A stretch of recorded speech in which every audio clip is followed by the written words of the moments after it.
Salut tout le monde, ici Eric pour Passion Geek et comme à chaque début de mois, je vous présente les acquisitions que j'ai faites pendant le mois précédent. Voici donc mes acquisitions du mois de janvier 2020.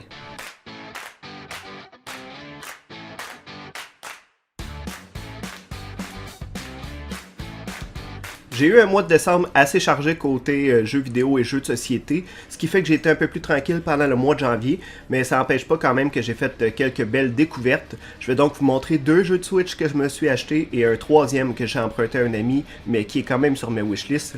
Donc on y va tout de suite avec le jeu que j'ai emprunté et c'est The Witcher 3 sur Nintendo Switch. C'est un jeu que j'avais acheté précédemment sur PlayStation 4 et que j'ai revendu. Je l'ai acheté sur Steam et j'ai jamais été plus loin qu'environ 5 heures de jeu.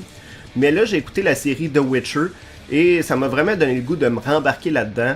Et ce qui fait que je voulais m'acheter la version Switch. Par contre, contrairement à la version PS4 ou Xbox One, celle-là est encore très chère. Ce qui fait que je l'ai emprunté à un ami en attendant. Fait que j'ai peut-être une quinzaine d'heures de jeu de mis là-dedans. Jusqu'à date, j'accroche beaucoup plus parce que, je suis motivé par la série de Witcher que j'ai écoutée sur Netflix, mais aussi parce que je peux jouer en mode portable. Donc, ce qui fait que je peux jouer un peu partout dans mes pauses au bureau ou quand je suis en attente chez le médecin, par exemple. Fait que c'est beaucoup plus facile pour moi d'avancer dans l'histoire. C'est sûr que la version Switch elle a des graphiques un peu moins poussés, mais le jeu roule super bien et j'ai eu beaucoup de plaisir par rapport à ça. Comme je suis un fan de Nintendo, les graphismes sont pas toujours à l'avant-plan pour moi, c'est pas toujours une priorité, ce qui fait que ça me dérange pas tant que ça, mais je vois quand même une bonne différence par contre avec ma version PC. Ça m'empêche pas d'avoir beaucoup de plaisir, ça m'empêche pas d'avancer dans le jeu et de l'explorer. Je me dis que si c'était pas de ça, probablement que j'y aurais jamais joué jusqu'aussi loin. Là, je l'ai mis un petit peu de côté le temps de jouer à autre chose parce que ça fait déjà une quinzaine d'heures que je suis là-dedans, mais je compte bien y retourner bientôt et poursuivre mon aventure jusqu'à la fin. Ma première acquisition vraiment à moi, c'est Valfaris, toujours sur Nintendo Switch. Valfaris, c'est quoi? Imaginez Contra avec de la musique métal et beaucoup de sang, beaucoup de gore.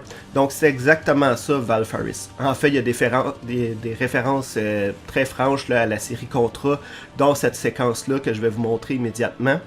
Mais c'est ça, fait qu'on a des armes là-dedans, on a des épées aussi, donc on doit vaincre les ennemis, avancer dans le niveau, c'est du run and gun avec un côté de melee avec l'épée. C'est super bon. J'ai déjà fait quelques lives sur ma chaîne Twitch, si vous voulez voir ça, twitch.tv/passiongeek. Sinon, je compte bien en faire d'autres et je compte faire une critique complète aussi sur ce jeu-là, mais jusqu'à date, j'ai beaucoup de plaisir. Et ma dernière acquisition, c'est Enter the Gungeon.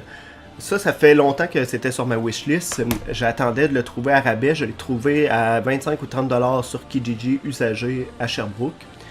Fait que j'ai décidé de m'acheter ça. C'est quoi? C'est un twin stick shooter aux allures rétro, vu de haut, donc top-down.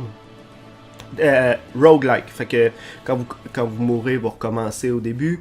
Mais il y a une tonne d'items, une tonne d'armes là-dedans. Ce qui est super le fun, c'est qu'il y a un mode coopératif. Fait que vous pouvez jouer jusqu'à 4. Fait que ça, c'est sûr que je vais faire du couch co-op à ce jeu-là. Et c'est le genre de jeu que vous pouvez mettre des centaines d'heures là-dedans.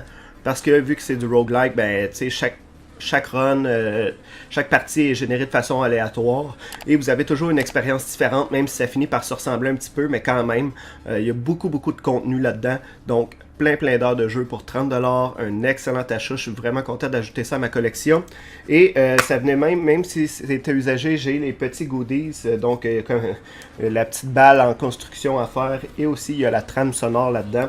Fait que je suis content, des fois dans l'usager on n'a pas toujours les goodies, mais là il était là, fait que deux beaux ajouts à ma collection, plus de Witcher qui m'a confirmé que si je le vois passer à bon prix, je vais l'acheter pour l'ajouter à ma collection. Fait que c'était ça, comme je vous dis, c'était assez tranquille. Mais j'ai déjà des beaux jeux en commande qui devraient arriver au mois de février. J'ai déjà hâte de vous présenter ça. Vous, avez-vous fait des achats pendant le mois de janvier? Je serais curieux de savoir, donc laissez-moi ça en commentaire sur ma chaîne YouTube, directement sous cette vidéo. Sinon, vous pouvez me contacter sur Facebook, Instagram ou Twitter, vous n'avez qu'à chercher pour Passion Geek. Et si vous voulez voir mes let's play de Valfaris, mais entre autres de d'autres jeux comme Into the Breach ou DuckTales sur NES, vous pouvez aller sur twitch.tv/passiongeek. Sur ce, je vous dis merci et à bientôt. Salut!